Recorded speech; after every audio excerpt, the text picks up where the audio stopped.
Hi everybody, and welcome to another episode of Average Joe's 3D. I'm your host Fergie, and we have a cool episode today.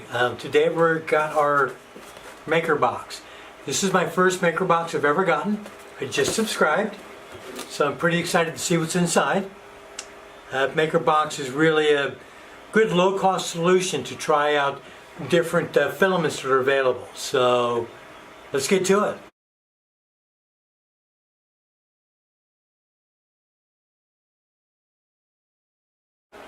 So let's see what we have in the box here. Now, the great thing about loot boxes is they come every month. They have, 20, 30 different vendors providing samples of things that are available. They do include candy, stickers for Knife Wars. I get a sticker for 3D Fuel.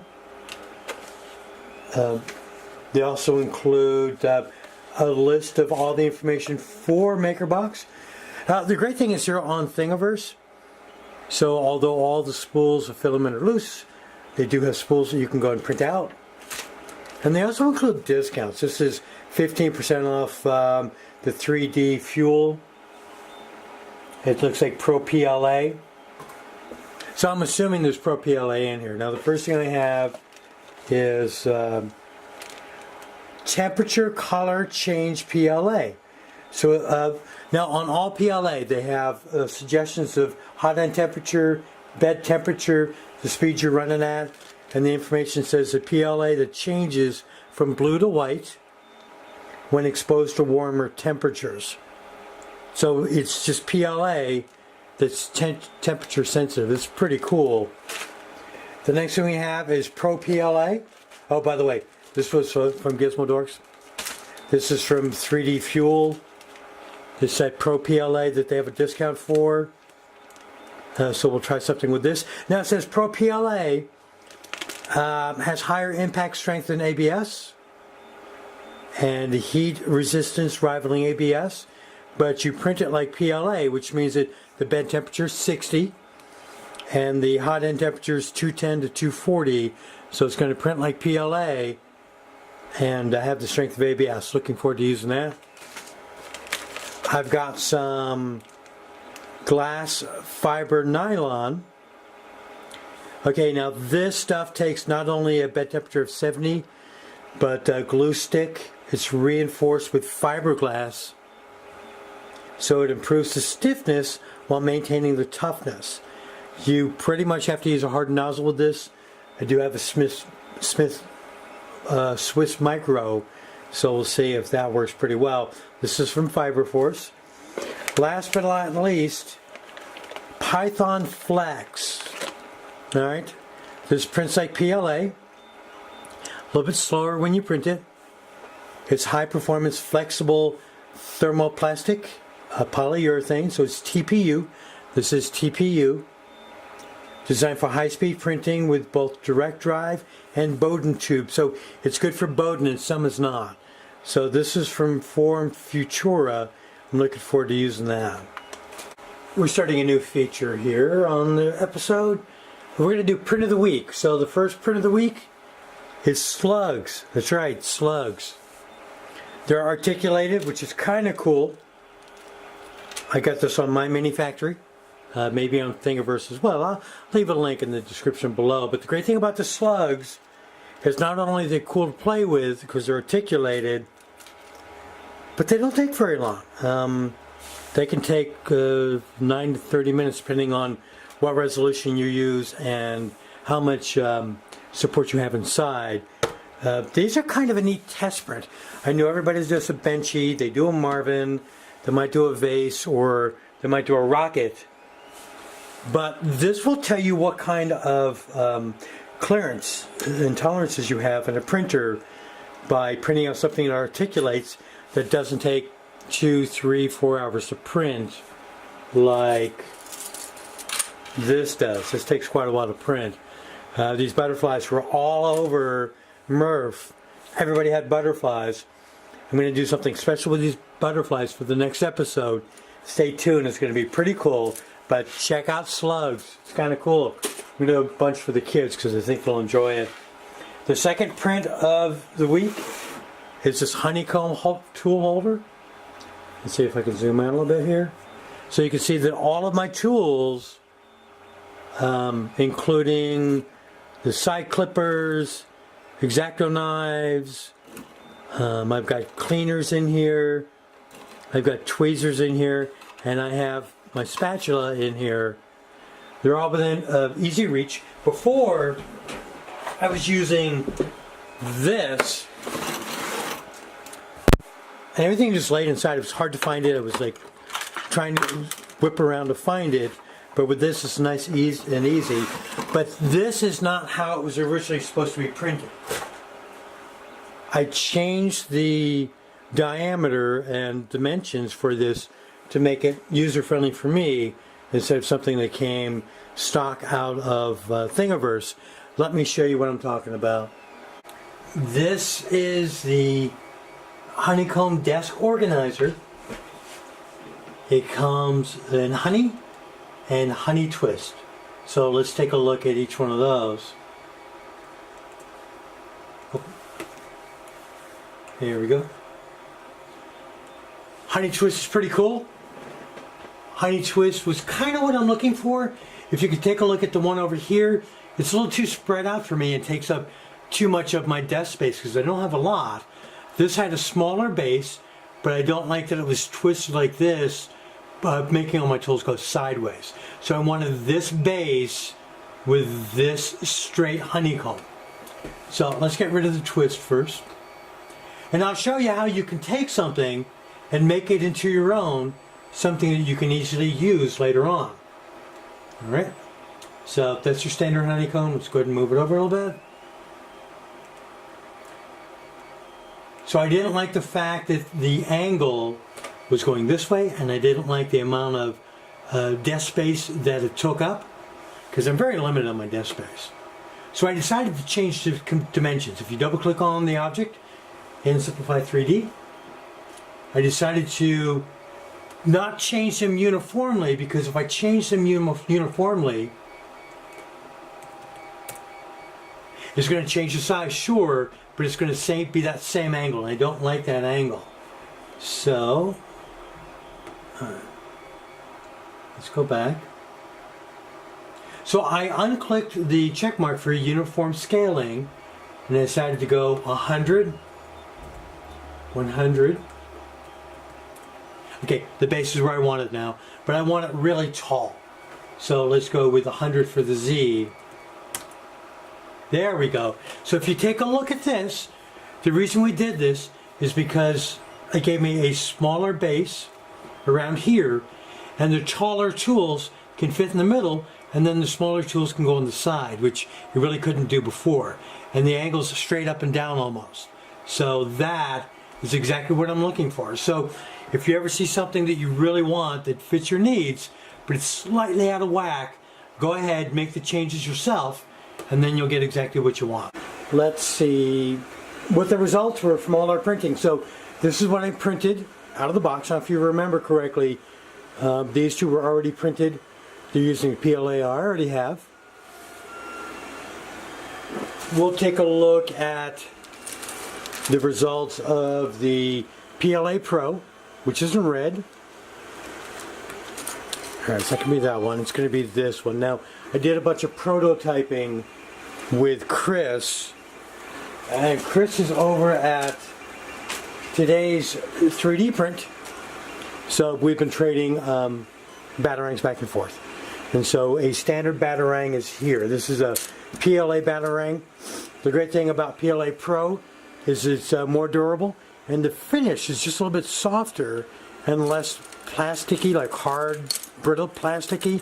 So the difference between PLA and PLA Pro is you can tell the minute you pick it up, it doesn't feel as brittle as PLA does. And this finish is great. That's some of the other stuff. I didn't clear it out, so that's why that's discolored. But the rest of it is very smooth on the back. The layers are amazing, and it just has that neat, like, clicking noise to it. So I'm really happy. I'm always happy to get PLA Pro. This was from 3D Fuel. Eson also has some PLA Pro. that you can get on Amazon in just about every color. It's very economical, so I've ordered some PLA Pro coming out for some new Batman stuff. But this printed really great, and you don't have to change your PLA settings to print it. I always recommend when you have to have something durable, kids are going to play with or something, definitely get some PLA Pro. Alright, what else do we have? Okay, so the blue was from Gizmo Dork, and that was color sensitive prints. So let me show you what color sensitive prints do.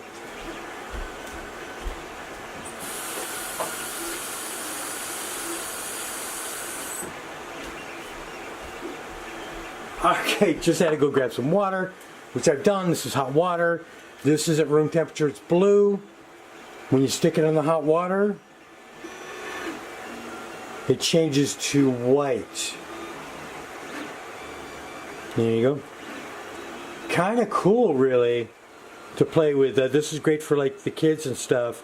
They can play with it over and over and over again, and it gets really white the longer you keep it in. The settings on this, pretty much just like PLA. You don't want the bed to be a little bit hotter to make sure it sticks, but it will definitely turn white. I'm going to go throw it in the refrigerator while we finish this up.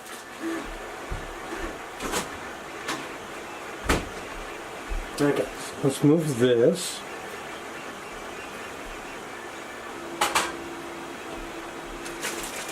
So what do we have next? Okay, so that was Gizmo Dork, color changing, really easy to use. The next was the TPU from Form Futura, and I made a slug out of that. There we go.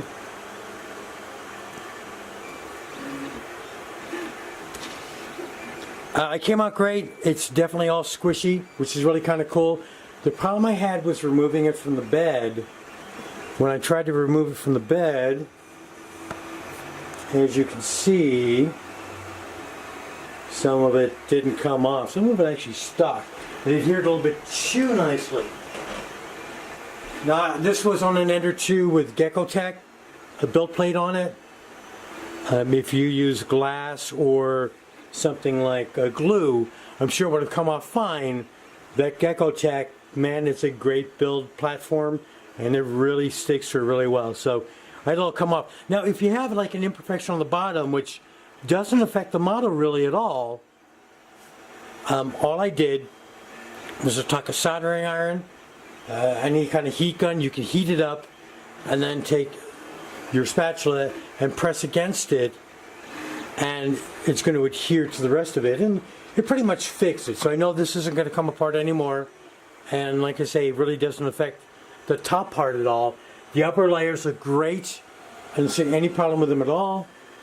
No holes or gaps. I'm really happy with this. And this Form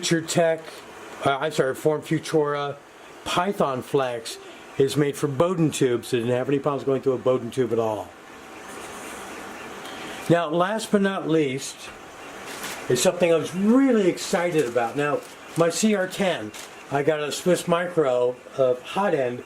They came with a hardened nozzle. So I wanted to try fiberglass, and this is glass fiber infused nylon. So it's fiberglass infused in nylon. It's like, what the heck? That's about as exotic as I've ever done. And I did one of these. Take a look at this. Guys, this is incredible. I only used 2 layers on top and bottom. The top and bottom came through great. I used a 10% infill in fast honeycomb, or no, it's rectangular. But the sides, the tops, the bottoms, there's no gaps, there's no holes. It's translucent, so you can see through it. If you get a really close look, I don't know if you're going to be able to see this or not, but it actually looks like fabric.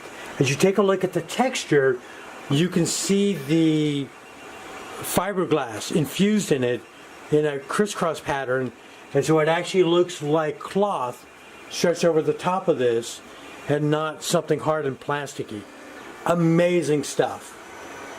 I don't know what the price point of the Fiber Force glass fiber nylon is, but oh my God, guys, this was amazing. I did it in a CR10.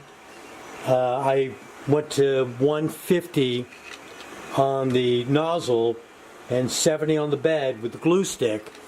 Stuck perfectly, didn't have any problems with that, and it came out great. This is probably one of my favorite filaments to print with because the results were just amazing. And look, even though it's nylon, so it's super hard, super durable, it's still super flexible. Amazing stuff. Okay, so what did we learn today? Well, we learned that you never know where the hobby's going to take you. There are so many angled aspects and roads of the 3D printing experience that you can go down. When I first started printing and they started talking about hardened nozzles and ruby nozzles and sapphire nozzles, and I was like, it just like went in one ear and out the other, because I would never be printing in carbon fiber or nylon or ABS or TPU. I was like, no, I can't afford that stuff. I will be just printing in good old PLA, and that's good enough for me. And that lasted maybe, what, like 7 months? And now I printed in TPU, and I have printed in nylon, and it was kind of exciting to do it for the first time. Taking a look at the results and thinking that you're printing so far outside of the box that you never thought you would get here from where you started. So don't be afraid to try new things, guys. This hobby is always evolving, always going around the next bend and doing something brand new that you never thought you would. Take that step along with the hobby and get the experience out of it. Well, I want to thank you for joining me for another episode of Abby Shows 3D, and you guys have a great day.